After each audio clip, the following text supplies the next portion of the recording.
Hey everybody, welcome back to Word Balloon. This is John Suntress. It's the preamble before the show begins, and I'm always happy to give you some show notes.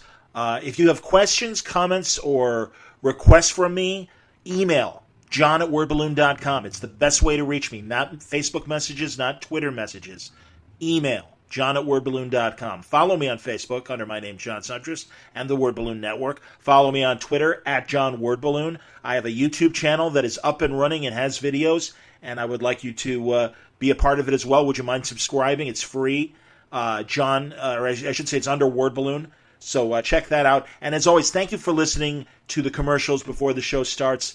I know that people get annoyed by commercials, but they do pay the bills and they do make a difference in my bottom line. And the only way I get paid is if you do listen to the spots. So in advance, thank you for listening. There might be one more spot before we get started, and then we'll be underway with the show. But as always, thank you for your attention. Hey everybody, welcome back to Word Balloon, the comic book conversation show.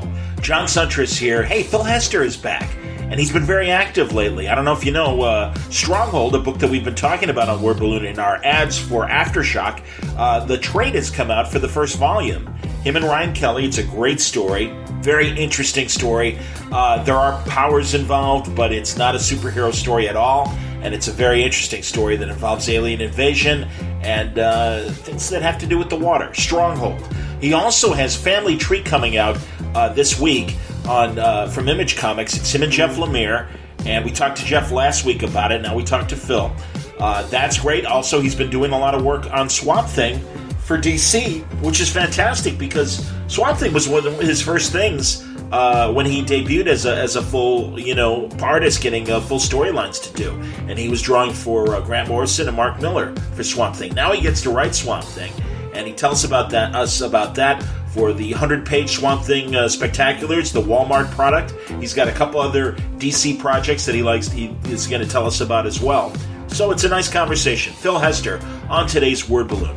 Brought to you by the League of Word Balloon listeners. Thank you greatly, League, for your support via Patreon, patreon.com/wordballoon. That's the way to subscribe to Word Balloon. I'm doing what I can to put out a lot more content from Word Balloon, and I'm going to do even more in 2020.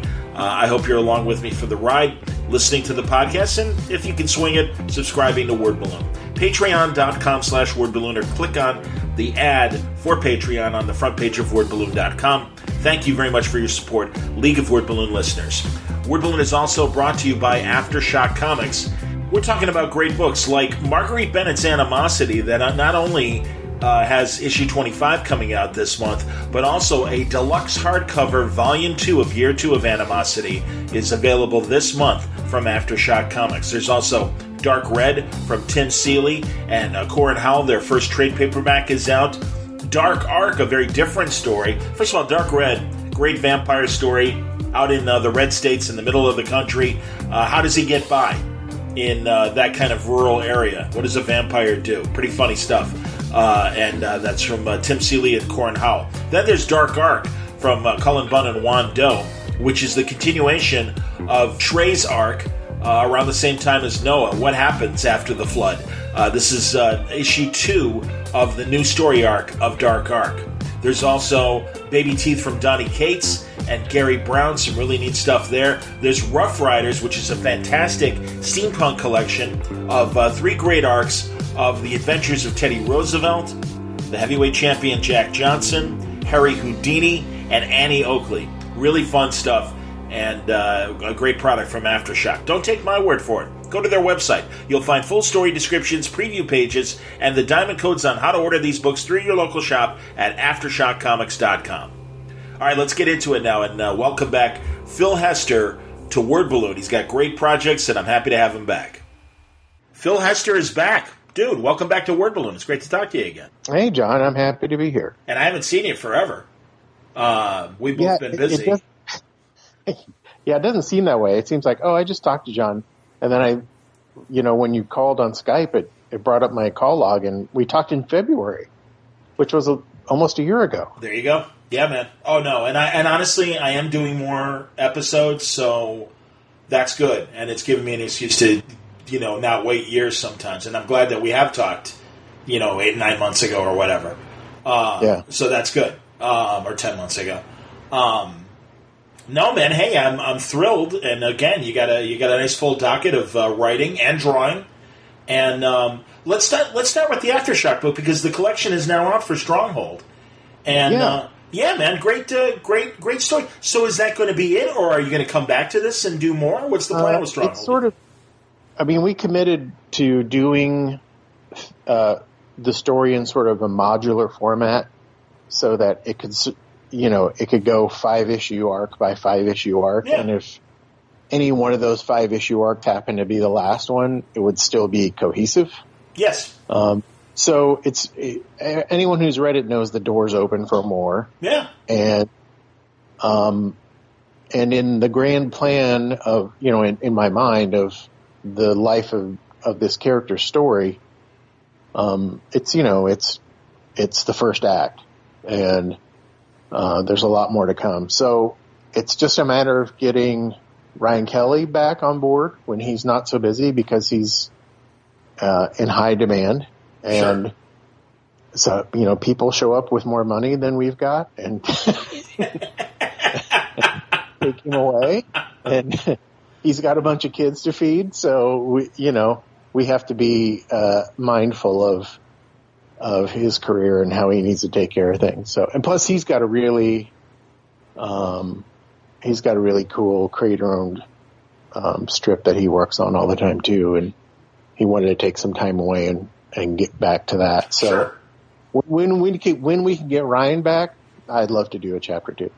That's great to hear, and this is an interesting world that you've set up, and there's like kind of this alien war that's covertly happening with these characters and stuff, and they are powerful people, but they're not your regular superheroes and stuff. That is more covert and plain clothes with extra abilities. And it's a great story, and I think it's a good first chapter, man, 100%. Yeah, I think the first 5 issues are just about Michael Gray figuring out who he is. Yep, and then there are repercussions to that would be in the next couple of arcs. So, it's no secret, anytime you do a comic, you wind up talking to film and television people about, where does it go from here? And so I've had to think about this a lot. And, the story, I can tell the story for a long time. There's a lot to explore here. But ideally, there's like 2 or 3 more arcs to really tell the full scope and breadth of the Stronghold story. I also know that you said it in the foreword, and in fact, I think back in February when we talked about Stronghold as well, that this was an idea that you've been kicking around for a long time, and also that you and Tyler had originally conceived doing it, and Tyler had to step away. Mm-hmm. So I'm glad to hear that Ryan would be open to coming back for more, because it did obviously start with Tyler instead.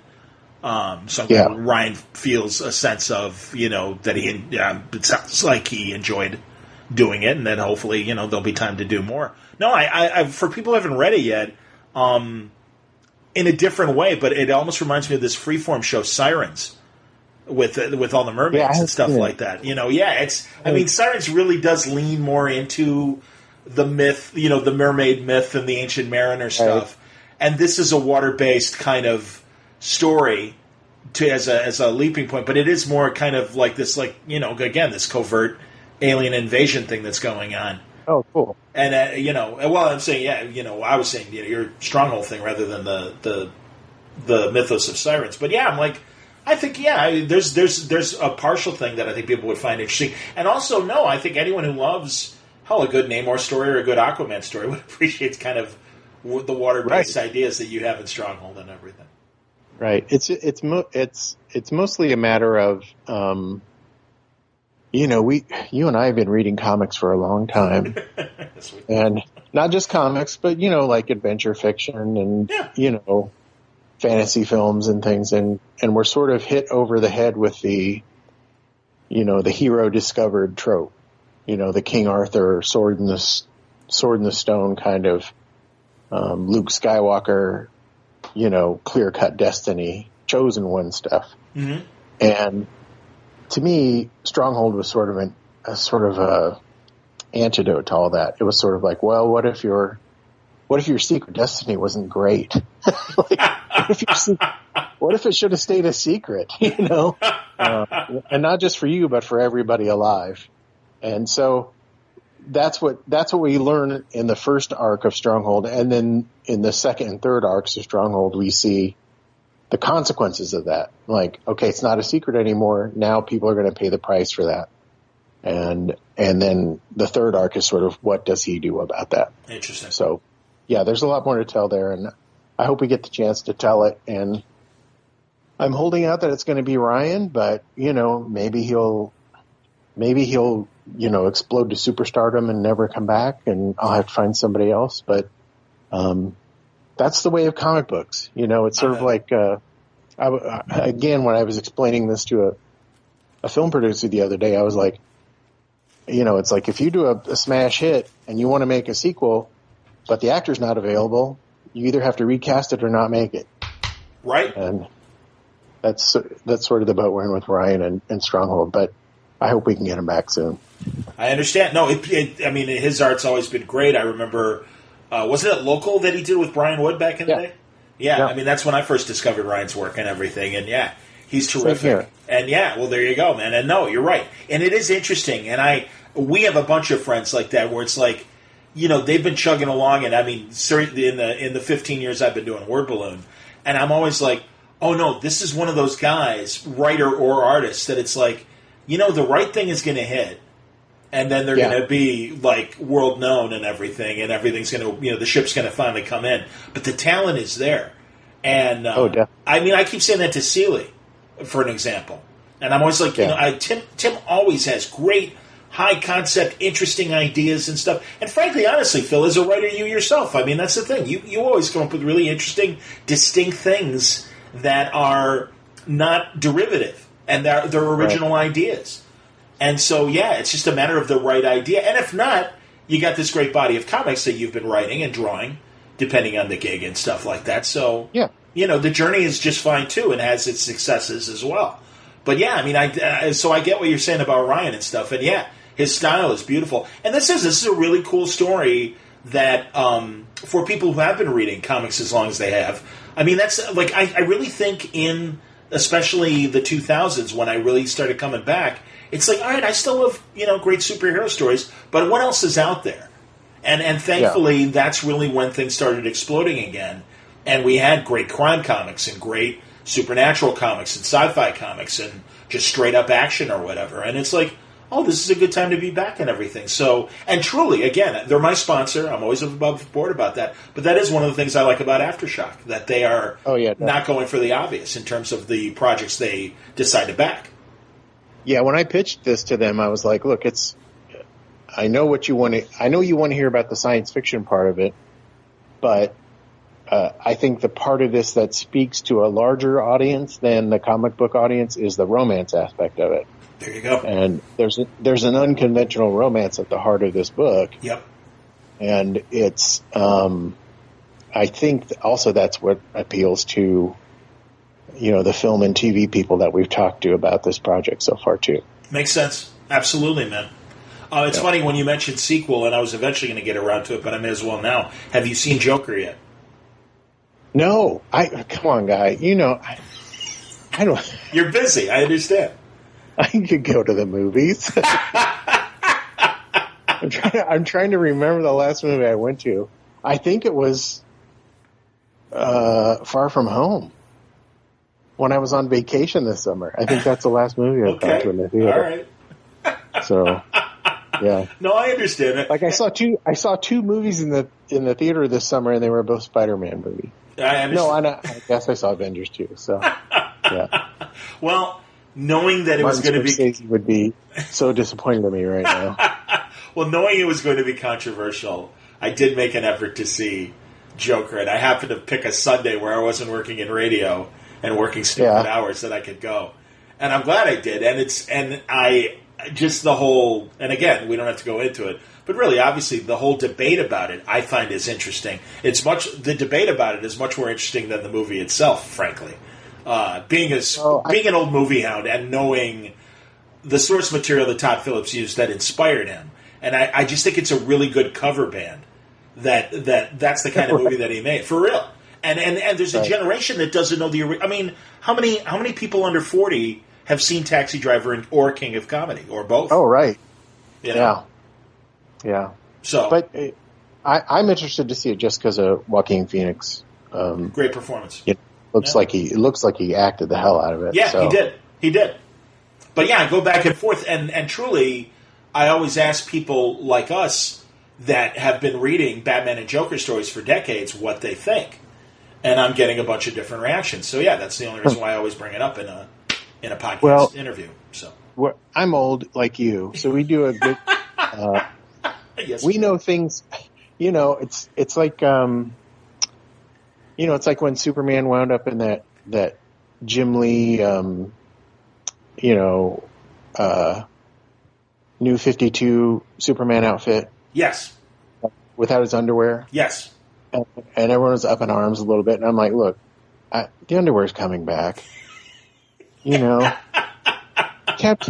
Steve Rogers isn't dead. Yes. Like, yeah, that was all these things are fun and cool, and they make for great stories. But I've been here a long time, so I know that your heels are going to turn face, and vice versa, and all your dead people are coming back, and all your popular heroes are going to die at some point. But also, it helps you sort of compartmentalize things. So when you go see Joker, it doesn't have to be emblematic of what you think the Joker should be. Right. When you've been consuming this stuff for a long time, you can just look at it and say, "Hey, that's a take." Right. That's a take on the Joker, and it's not my Cesar Romero. Exactly. or yes. But it's a different take, or it's not, whoever your favorite Heath Joker. Ledger, absolutely. Nicholson. Yeah. Yeah, man. It's just a different take, and it's just like when you go to pick up a comic book, they're not recapitulating the same stories over and over and over again. They're different takes on those characters. Absolutely. And the new take doesn't make the old take go away. Yeah. When you go to the comic shop, there's these big long white boxes. And that's where all those stories go to live. And that's where these current stories exactly will wind up, and including it from a metaphoric movie standpoint. No, you're right, man. It's like everyone was up in arms with Jared Leto's Joker from Suicide Squad. When's the last time somebody brought that up in conversation, other than to compare what Joaquin Phoenix is doing? And that's like I was talking to a buddy who's like, and literally used the phrase, "They raped my childhood," and I'm like, "Oh, calm down, get off the ledge." I'm like, this thing is only going to I go, there are going to be other takes on the Joker moving forward, and this will just be in the rear view window, like Nicholson and Cesar Romero and Heath Ledger and the like. And I'm like, it's a blip, man. It's the current blip, but this will pass. I don't know. Yep. Whatever. Anyway. The red underwear's coming back. I'm with you, man. That's how I think. Well, the one thing that I do think is interesting, and again, what do you think of Bendis with Clark Kent and everything, and Superman ditching Clark Kent? Is that a temporary thing? I have to say, that's been my longest. Anytime anyone's ever asked me if I have a Superman take, that's always been my take, that every second he spends as Clark Kent is a sin. Interesting. No, and I get it, but that's... Really, man, honestly, I get when you guys say that, but it's not... I mean, of course he's got to keep his, identity secret, is obviously my response, but go on, please. Well, I mean, when Superman started, it made sense for him to be a reporter because so he could figure out what's going on and respond to it. Yeah. But his powers inflated and the role of a reporter diminished, especially a newspaper reporter, diminished as far as breaking news goes. But now he's so powerful, even though he's not, Bronze Age silly powerful, not pushing moons out of the way or things like that. He's still super powerful and still Superman. And I understand the arguments that like being Clark Kent helps him stay in touch with his humanity, et cetera, et cetera. But he's also Superman, and that's not a really super hard task. I guess the Pope's in touch. The Pope's in touch with his humanity, you know. Well, it's his humanity, but it's the willingness of, because, I mean, really, I had this discussion with Bendis, because I'm like, hey, you're not going to offend me with this move. I get it, and the arguments are sound, but I'm always like, if I were a reporter subject, that I would find it easier to talk to Clark Kent about everything than I would to Superman, where I'm like, I'm in the presence of the Pope. I'm going to be on my best behavior, and I don't know if I would reveal as much about myself to Superman as I would to Clark Kent. Yeah, when I say every second he spends as Clark Kent is a sin, I don't mean every second he spends not as Superman. I mean in the job of a reporter.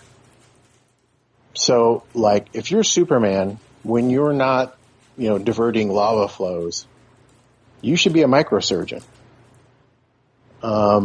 When you're not kicking brainiacs, but you should be a research scientist. Interesting. You know what I mean? Sure.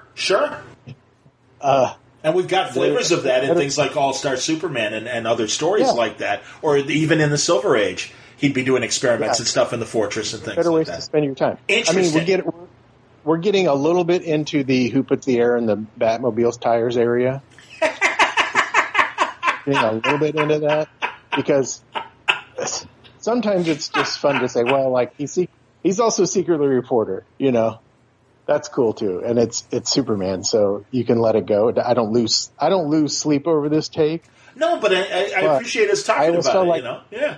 I always felt like Superman should actually be an NGO, and so people should petition him for certain projects and that only his powers can accomplish. And maybe that's the direction that they're going to go into with this. I mean, that is the thing. Although, I mean, at least for now, it does sound like he will still be, with the planet in some capacity. I don't know. It's very interesting. It's really interesting. And listen, it's cool.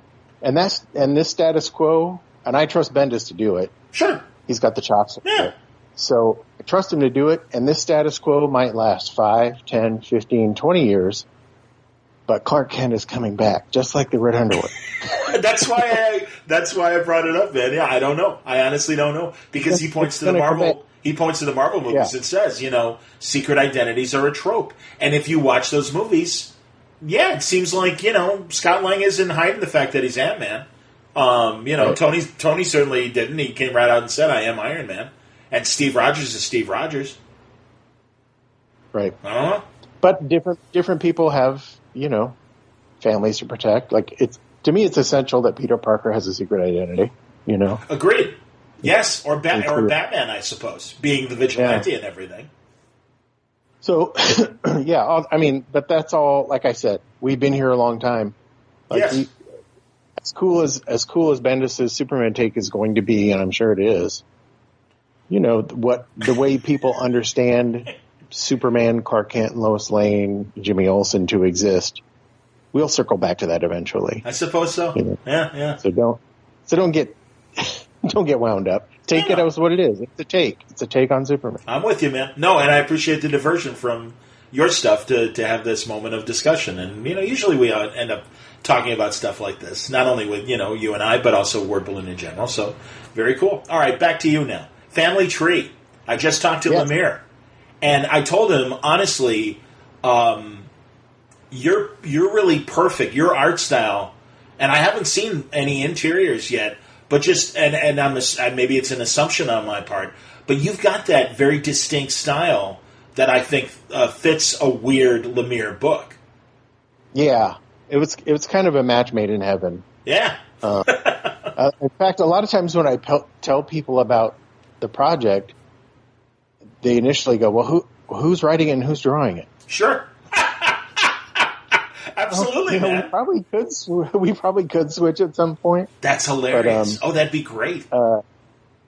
No, he's I feel like it's definitely a Jeff Lemire project. Like, you feel it, from page one that it's a Jeff jam. Okay. And I think my art style, specifically on this book, sort of lends to that. I mean, I'm going a little more organic and a little bit more I don't want to say freeform, but it's a little more jazz than, than rock and roll on my part. Yeah. A little more improvisation, a little less, devotion to representationalism. I'm just letting things kind of, one of my big influences, I don't know if, American comic book fans are that familiar with him, but one of my big influences is Jose Munoz, and who did a book called Sinner, South American artist. Yep. And I think you could best see his work reflected in American comics by like 90s era Keith Giffen. Interesting. With those deep, deep blacks and kind of like scritchy lines that kind of wiggle out of those blacks all over the page. And I've always taken that guy as a big influence on my stuff. That's why my stuff, even though it's got this kind of bouncy, cartoony soul, it also is kind of cloaked in this gloomy, angular kind of graphic style that I have. And so that mostly came from people like Toth and Jose Munoz. So I'm letting that sort of side of my work kind of shine through here. And it definitely applies to this kind of a story because it's frankly a horror story. Yes. And like all Jeff's things, and both Jeff and I have this kind of rural horror genre that we play with. Absolutely. Yes. It definitely falls into that. Yeah, I would imagine when, I don't know how early on he came to you with this idea, but immediately when I heard it was the two of you guys, I'm like, oh, that's perfect, man. And also I think of Sweet Tooth, of course, Jeff's wholly owned, both drawing and writing thing. And I'm just like, oh, dude, you're putting another kid in like a heartbreaking, horrific situation. I'm like, what is it? Why are you this cruel, man?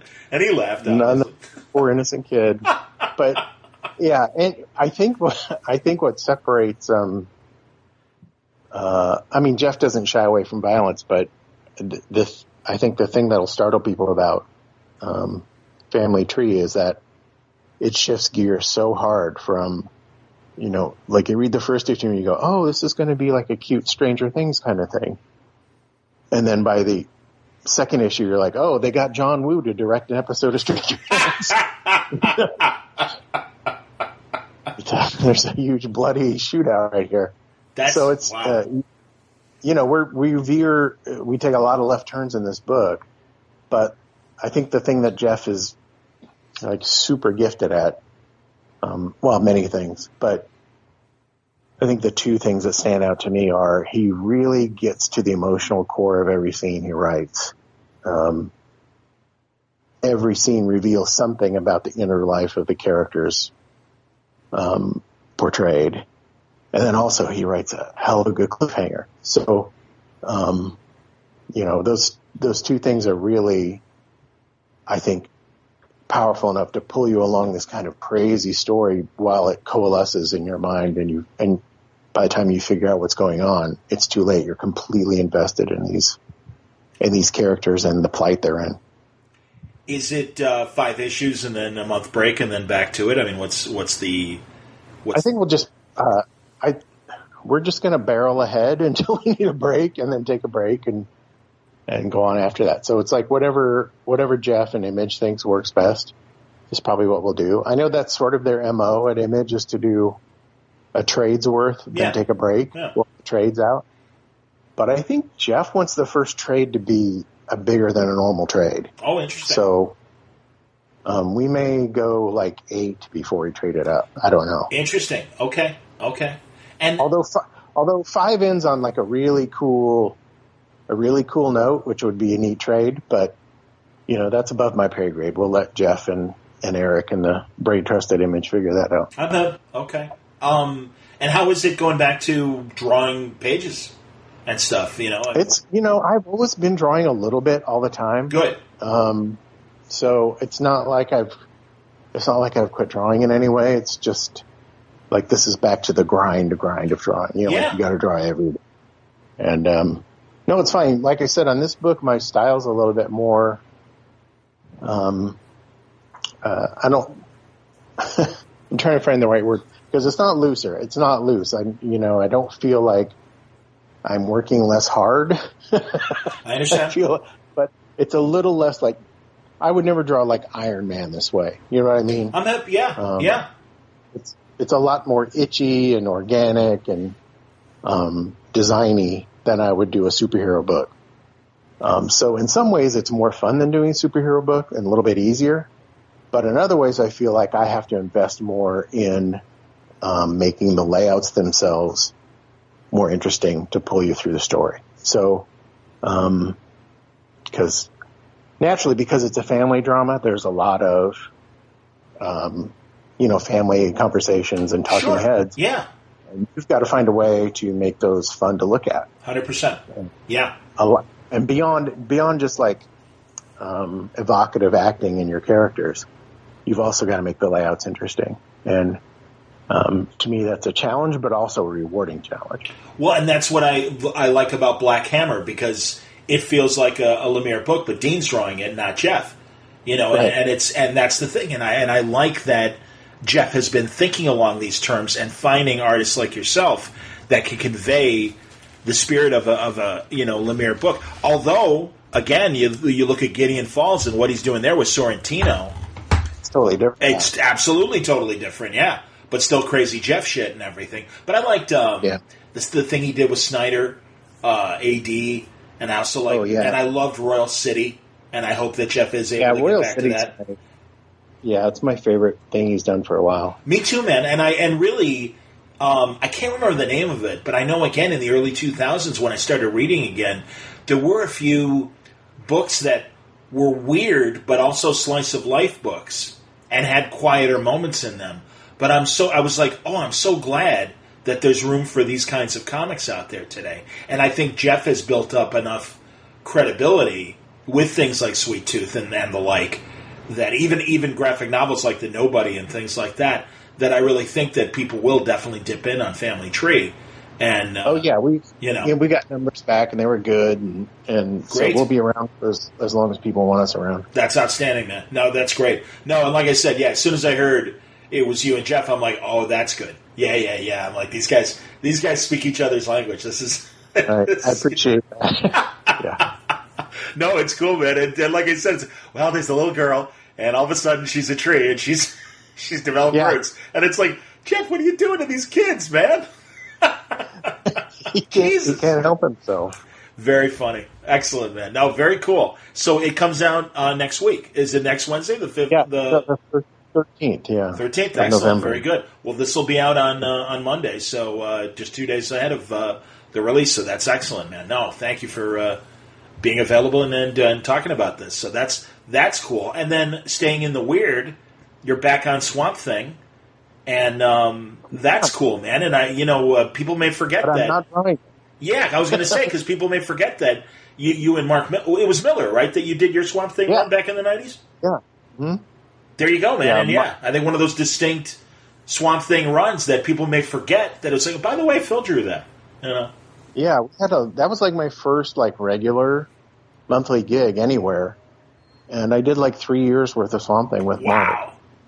And it was a blast because that's arguably my favorite character, and it's like getting asked to play for your favorite baseball team right out of high school. Sure. So I was very excited to do it, and I'm not sure how good the results are, but to me, I was in heaven because I was working with, at least on the early issues, Grant and Mark, and then Mark himself. Yeah. I always forget, now, because I always think of that with The Flash, that the two of them co-wrote and everything, and I always forget that Grant co-wrote with Mark on Swamp Thing, yeah. And then interesting. And that was like a long, fruitful run, and we had a blast. And I've never lost that love of Swamp Thing. Usually when people ask me at a con to draw a sketch, and they're, and I say, what do you want? And they're like, anything. They're probably going to get a Swamp Thing back. Wow. That's cool. Because just a fun character to draw. And I'm a big, to my mind, he's had he's had a bunch of great runs on his title. Sure. A bunch. But really formative ones that stood out to me were, of course, the Ween and Wrightson, and then the more Bissett, Totleben, era. Oh, yeah. Those two eras. And so Swamp Thing's never far from my mind. So when Marie Javins emailed and asked if I felt like writing, not drawing. See, now even I'm doing it. When she called and asked if I wanted to write some Swamp Thing shorts, I responded. Are you there? Yeah, I'm here. Oh, no, I'm still here. Oh, I'm sorry. I thought I lost you. It beeped on me. I understand. So I'll go back to Marie. So when Marie emailed me about taking on like a writing assignment for the new DC Swamp Thing Giant book, I think I got pitches back to her like the next day. I was like so excited. That's excellent. To be asked my opinion about Swamp Thing, and thankfully she approved most of the pitches I sent and asked me to tweak them a little bit to add some continuity to them. Even though ideally all these giant books have standalone stories, she asked me to introduce some sort of thematic element that ran through all my stories. And so ideally when they're all done, you'll be able to like read them as one long, great 24-page story. Yeah. Oh, wow. And Tom Mandrake's drawing. That's great to have Mandrake drawing. Yeah. So wait, so how long are the vignettes? They're 8 pages. Okay. They're 8 pages a pop. And so like, on the new Giants, like the lead feature's 16 and then there's a second backup. That's 8. That's so also Brandon. That's also Brandon. Yeah. So there's going to be 24 pages of new stuff every issue. Wow. Okay. And so make them a little more attractive to not only, the random buyers that pick them up in a Walmart, but a month later to the people that are like dedicated comics buyers that go to comic shops. Sure. To make these stories feel like they count. You know what I mean? Absolutely. Well, no, I've been reading, King was great and gave me a bunch of the Superman 100-page stories that he was doing, and he was doing the lead feature, and then Brian as well, and I've certainly, now that they're coming out monthly and everything, you're able to read them as well. Yeah. And I haven't read a lot of the other Wonder Woman and Tim's Swamp Thing, Tim's doing that first Swamp Thing Giant series, and this is the second coming after. Okay, so you're... Mark Russell's writing the lead features, and then I'm writing the backups, and then I'm doing another book for that format department you see, and it's not announced yet, so I probably shouldn't talk about it, but it's a lot of fun too. That's cool. So these vignettes, are they DC Universe vignettes, or are they really centric to the Swamp Thing world? Our ideal, what we're trying to do with all these giant stories is to tell stories that are not encumbered by continuity, but respectful of it. So you're not going to see like us trying to undo things that are happening in the regular DCU. I'm with you. Yeah. That's not the case. Our goal is to present these characters in a way that is recognizable to a fan from any era of that character's life. So when I'm writing Swamp Thing, I'm writing a Swamp Thing story that's going to be instantly picked up by somebody that only knows Swamp Thing from the Whedon Wrightson run. Yep. From the Scott Snyder run. Or from the Moore run. I'm with you. Or from the... et cetera. It has to be sort of... accessible. An evergreen Swamp... no pun intended. Yeah. It has to be an evergreen Swamp Thing story. And that's what I also wrote a Shazam story for that giant too, and that's the same way. It has to sort of reflect the current continuity from the film and from Jeff's run on the book. Yes. But also be a timeless Shazam story. Interesting. So that's our goal with all these things that we're doing for the giant world, is to do stories that can be immediately accessible to people that are not everyday comic book buyers. But at the same time, be satisfying to people that are. You know what I mean? Sure. Which is not as easy as it sounds. No, I get that, and I can appreciate that, and you want them accessible for someone that is just randomly walking in and be like, oh, okay, I get it. But I wondered too, and again, I don't like. Have they started coming out, or have they already The first Swamp Thing Giant's out. Okay. And the second one might be out right now. I got my comps a while ago, and DC comps are usually two, 3 weeks ahead of on stand street date. Yeah. Plus, also it's the Walmart. Yeah, the Walmart one comes out first before the shop one, and so who knows what you're going to find at Walmart? No. I understand, and I guess some display them really well, and some they're I've seen it at my own Walmart. I completely understand, man. No, it's on a random shelf with baseball cards and a few other impulse buy kind of things. But you would have no. I mean, literally, I scoured this Walmart and finally found where that particular place had them and stuff. So no, it is very random. I think it's best to just go in and ask where the Pokemon stuff is, and it's always around there. Hilarious, and of course it would be. Yes, that makes sense. Because I did ask, and I'm like, "Do you have these DC Giants?" They're like, "We don't sell books here." Yeah. Go back to the magazine rack. Go back to the magazine rack by Electronics. Funny, but it's not back there. It's up front by the Pokemon. Yeah, stuff. Well, like I said, and by mine it was like baseball cards and stuff like that. So no, I get it. That's so funny. Well, and I was wondering in terms of tone of the story. I hear what you're saying about that, but like Tom King had that one issue of Batman where Swamp Thing showed up, and it was this great conversation between Batman and Bruce. And it's like, so I didn't know if that stuff, like, it was those kind of conversations where, here's the Phantom Stranger and Swamp Thing for an interlude, or here's, Swamp Thing and Superman for an interlude. Things like that. No. So they have to sort of exist in their own universe. I don't think it's a super hard and fast rule, but it is again, a matter of trying to streamline continuity for people.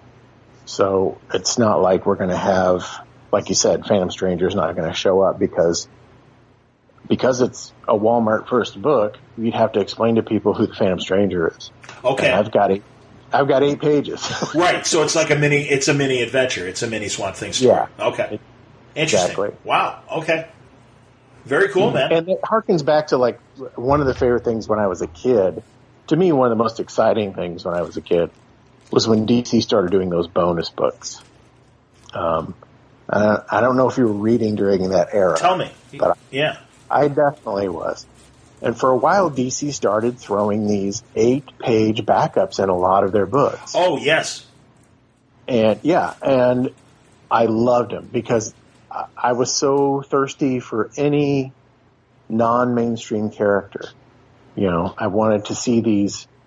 Like, I was a big Warlord kid when I was a kid. Me too. And to see OMAC show up in the back of Warlord was like a double punch for me. That's hilarious. I forgot about that. Yes. Yeah. Rose and Thorn was like that for me in Lois Lane. Yeah. And this is exactly. And so I've always had a real soft spot for those sort of, like, sneak in a good story when no one expects one kind of thing. Sure. And that's definitely what I'm trying to do with my Swamp Thing stories. That's awesome, man. That's really, really cool. Because, and of course the classic one is the Archie Goodwin, Walt Simonson Manhunter story. Yeah. Oh, definitely. And that predates the bonus books that lit my fire when I was a kid. But it was definitely cool to see that sort of spirit of innovation at DC. And that really, like, that's sort of an indelible era in my mind. Interesting. So it was definitely something I wanted to keep the spirit alive through my stories in these 8-pagers. That's cool, man. And I know also you've been working on one of those DCYA graphic novels in a certain capacity. So tell me about your work on that. Mike Marici wrote this really cool. I keep calling it a Robin book, and they never use the word Robin in the book. And every time I'd send pages and they'd be like, I'd label them Robin graphic novel, and I'd be like, what is this? And I'd be like, oh, no, it's Grayson. It's a Grayson the Lost Carnival, which is one of the young adult middle grade kind of books that DC's doing, which I'm really excited about, just the fact that they're doing that all. Me too. Trying to access a new wave of readers, because I don't know if you've been to a Scholastic book fair lately. Most adults haven't, unless they have elementary school kids. But comics fly off the shelf. at the Scholastic Book Fair. That's outstanding. I know. And there's a whole generation of kids who, like in second and third grade, are reading Amulet and Bone and Dogman and Smile. Yep. And are ready for more. Yep. And I think it's really forward-thinking of DC to have books ready for not only those kids, but to track with them through junior high. 100%. And maybe they become part of the Wednesday crowd, maybe they don't. But it's a fantastic way to introduce them to these kind of characters. And Mike did a great job of introducing Dick Grayson to that age of readers without mentioning Batman. Fantastic. Yes. It's sort of a story about Robin before he was Robin. It's got a little romance to it, a little, young adult romance to it, and a little spookiness to it. And it's really you should have Mike on sometime. Oh yeah, no, I'm so happy for Mike. Mike's really exploding in a lot of different directions, and I'm very happy for him. He's a local guy. He's another Chicago guy. He lives in the burbs, so I don't see, and he's got a family, so it's tough for him to come out. And frankly, obviously, with my year, it's been tough to come out. But yeah, I should reach out to Mike and everything before this thing comes out. Yeah, there's a lot to talk to about him. And it's drawn by this really fantastic cartoonist. Just goes by I'm probably going to pronounce it wrong. Just by Sass, I think, S-A-S. And but it was Sass's first foray into long form comic books, and so they brought me in to sort of kind of help along the storytelling, and lay out the book for Sass to finish. So it's a way to sort of train up these cartoonists that might be more familiar with the illustration world and not quite in tune with the way like a comic schedule works or a way a comics layout works. Sure. And give them a crash course in comic book storytelling. So I got to come in. I would say like my favorite, like when I think about what my favorite job in the history of comics would have been, I always say it was what Harvey Kurtzman did with the war comics at DC, in that he got to write these great war comics and then thumbnail them and then hand them off to the greatest artists that ever worked in comics, Sure. and say, finish these. And that's a lot what the Lost Carnival felt like to me. I got to take these stories. I didn't write them, but I got to take this Mike's fantastic story and then thumbnail it and then hand it off to an artist to finish, which is a really rewarding kind of exercise. And it's something that I've actually, when I think about it, I've been doing it for quite a while now. I'm sort of a utility player for DC in that regard. That's great. That's great, though, man. And you're using the example of Kurtzman back in the EC days in the 50s, but even as recently as 52, when Keith Giffen was doing the layouts and breakdowns. Exactly. And that's great, man. No, and like you said, it's training these young artists to learn the language of comics and the storytelling aspect of comics that isn't there when you're just doing a spot illustration inside of a YA book or whatever. And It's just one static scene versus real storytelling. So no, I think that's terrific. And again, I think that's only training all these artists to be great comic book artists, I think the decision by Zoom and Inc. to go get these people from outside of the comics talent pool is sort of essential. You want to reach out to creators that have a presence outside of the world of comics. Absolutely. And that can bring in new readers. But, like anytime it's anybody's first foray into a new medium, sometimes they have to, learn the ropes a little bit. And that's something I'm happy to do because for me, my favorite part of this whole process is storytelling. Sure. So, like I said, if I can just lay out a book and hand it off to somebody, to me, that's the most satisfying part. The drawing is almost drudgery to me. The layout is where I'm excited. And then I get to slowly watch myself kill it in the drawing as I finish a page. But when I can stop the thumbnail stage, I still feel really good about it. That's amazing, man. No, I think that's really, really cool. And I think it's that whole handing down the skill to the next generation as well. and I think that's terrific. Yeah. So, no, and I think it'll be. I think that book's I think it's a February book. Okay. February 2020 book, and of course it'll be book market and comic shops both. Understood. And when they announced the Zoom, and I forget the other line, the young Ink. That's right, Ink. Well, Art and Franco are doing they did the Superman of Smallville book like that. Right. So I've been hearing it from them, both just anecdotally, just talking to them, and also having them on the show. But also when John Cunningham was still with DC and everything, I would talk to him a lot about it as well. No, it makes a shit ton of sense, and and it's another avenue beyond the animated product to excite the potential next generation of comic book readers and say, you like these characters. Here's another way that they're presenting them. Yeah, they're already out there. There's a disconnect, I think, in most people's thinking. DC and Marvel have already penetrated the fandom of little kids. There are already toddlers who are Batman, Robin, Spider-Man, Hulk, whatever, fans. There may not necessarily be comic book readers.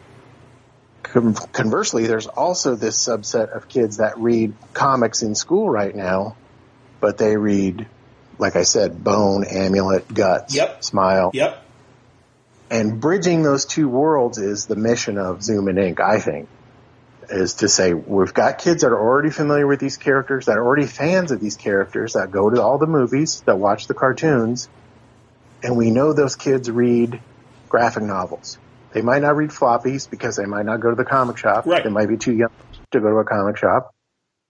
But we know that they have access to graphic novels in school, and we need to bridge that sort of gap. And I think these books do that. That's excellent, man. That's very, very cool. I'm for it. Yeah. And then we were talking, I guess, I'm hoping that the stars will align, and I'll see you in August for Terrificon next year. Yeah, that's my hope. Right now I'm trying to decide, is talking my wife into going or giving me permission to go without her. I hear you. So one of those two things is going to happen. That's great, man. And do you have any other shows lined up? I mean, we're kind of at the tail end of the usual comic season, the convention season. I think you would think that, but it's almost like at least from kids, but from when we were younger and just on the comic scene, it seems like the calendar's flipped. Like it used to be like July and August where you had to do all the conventions in July or August. Right.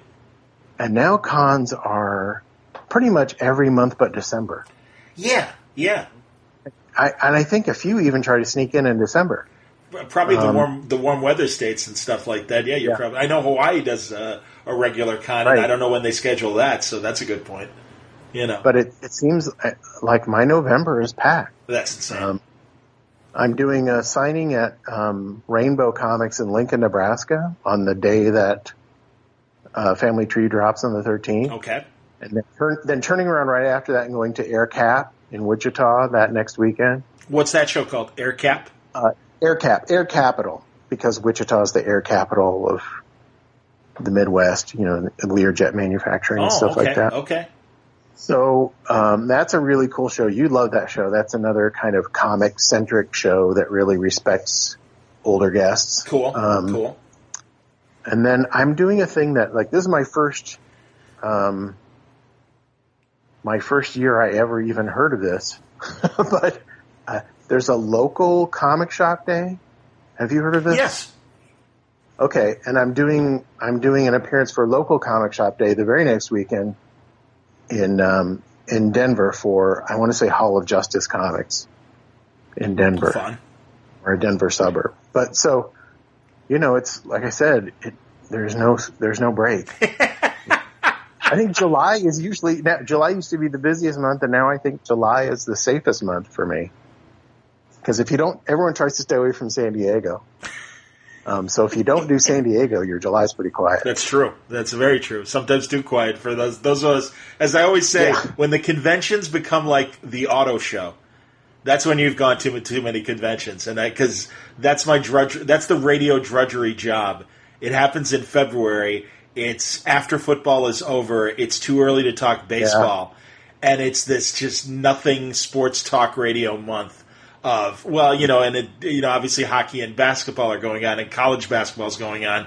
But again, it's too early to really worry about any sort of playoff hunt or anything like that. And, it's like... It doesn't get fun again until like March Madness. Right. And pitches in when spring training really starts up for baseball too. Yeah. Right. Yeah. So it really is this like nothing time. And oh my God! And you're there at the auto show, and also people are there to see the cars. You're just kind of there doing your radio show, and also they serve booze at least at the Chicago Auto Show. So I used to do these with. I'm sure I told you this story before. I used to do these with like Doug Buffone, the old Chicago Bear. Oh, yeah. And Doug could talk football at the drop of a hat, no matter what month it was, and he had something to say, and. He's just like spouting off about what the Bears are going to have to do during draft time, and this is what they should be, trying to pick. And this drunk guy just walks up mid-sentence to Doug and just like, Doug, I love you. And he's like, oh, thanks a lot, pal. Listen, I'm doing live radio right now. Hang on a second. Anyway, Johnny, what I was telling you was, I'm just dying. Doug Buffone was the best. Whenever you say Doug Buffone's name, I always remember this drop they use on the score. Of him shouting Dick Duran's name, and they would just drop it at random times, and just Doug going Dick Duran. It's great on local TV. It's our 24-hour local news station that's like out of the Tribune. They do a Bears post-game show, and it's Obradovich still does it. Ed Obradovich used to be Doug's partner on all the Bears post-game. OB. Yes, OB, the great OB. He is still. And especially this season when they suck, oh my God, is on fire. And I love OB. OB's like literally 40 years older than me, and he calls me Mr. Suntress, which always cracks me up. And I'm just like, Ed, come on, man. It's, please. Let me tell you something, Mr. Suntress. And I'm like, Ed, now. But yeah, man. Now we're weeds. We need to talk about Superman's underwear again real quick. Please.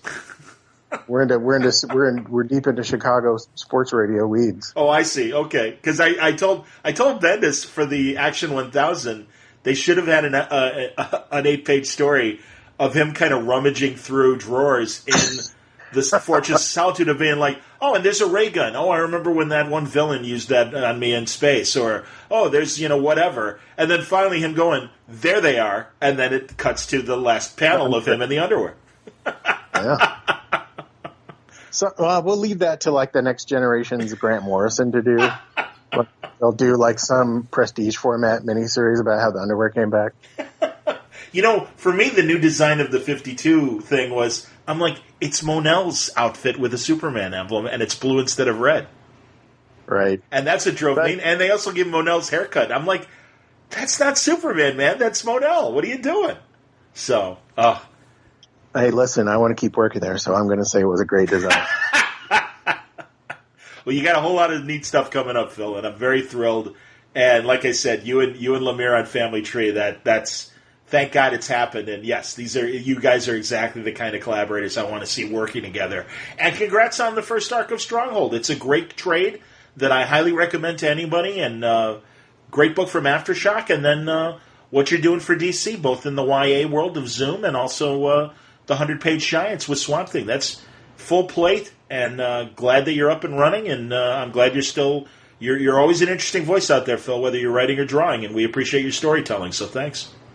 I appreciate talking to you, John. Good chat with Phil Hester. Great chat with Don Nunley as well, our companion Word Balloon podcast. It's a representation, but if you didn't listen to it the first time, Don was the property master on Steve McQueen's film Le Mans, an excellent movie and really a great primer for Ford versus Ferrari that comes out at the end of the week. Well, Le Mans is one of the classic racing movies.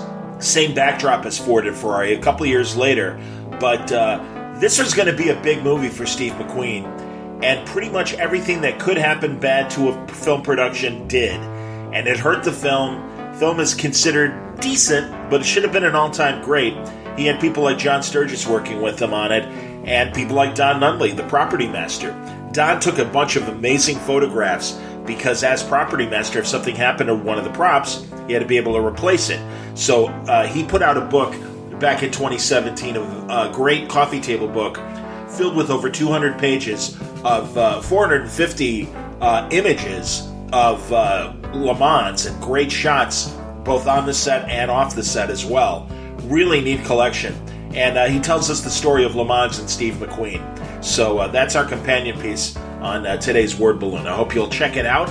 Brought to you by the League of Word Balloon listeners. Thank you, League, for your support via Patreon. If you want to subscribe to Word Balloon, patreon.com/wordballoon, or go to wordballoon.com and click on the Patreon ad. That will take you to our Patreon website. Thank you greatly for your support, League of Word Balloon listeners. Word Balloon also brought to you by Aftershock Comics. Great books from Aftershock that are out this month. You've got Wando's Bad Reception. You've got Dark Red's Trade Paperback, Volume 1 from Tim Seeley. Dark Arcs, After the Flood, number 2. There's also Animosity from Marguerite Bennett, both issue 25, and also their hardcover collection of Year 2. Raphael De La Tour doing the art, Marguerite doing the writing. Unbelievable stuff. Baby Teeth Volume 2 from Donny Cates and Gary Brown. Just some of the great books from Aftershock Comics. Don't take my word for it. Go to their website. You'll find full story descriptions, preview pages, and the diamond codes on these books, how to order them through your local shop at AftershockComics.com. Thanks a lot for listening. It's going to be a great February. We've already got incredible conversations up from Jeff Lemire and Greg Rucka, and representations of conversations with people like Andrew Gaska talking about his incredible Planet of the Apes books, Buck Rogers books, and Space 1999. Really neat stuff looking backward and forward on Word Balloon. I hope you'll join us for the rest of the month. Make sure you come back to wordballoon.com. There's going to be a couple more episodes dropping this week. Until next time, Word Balloon is a copyright feature of Shaky Productions. Copyright 2019.